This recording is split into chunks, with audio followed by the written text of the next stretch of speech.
egentligen. Vi behöver ju bara ha rätt sortiment, rätt personer. Rätt sortiment, rätt person, men också till en pris som vi kan få en tid. Och sen det flesta i Sverige är det folkvart till centrumarknaden.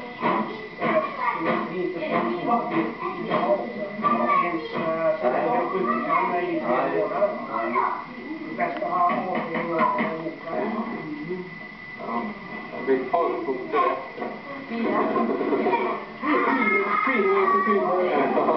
Och grabbarna sitter där. Ja, jag kan trösta ut lite. Han viker ut sig.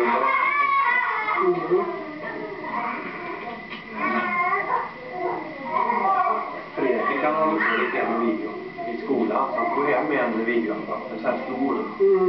Det är väldigt fin bild i den.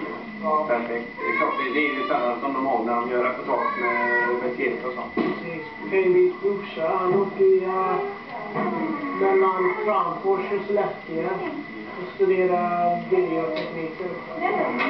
Han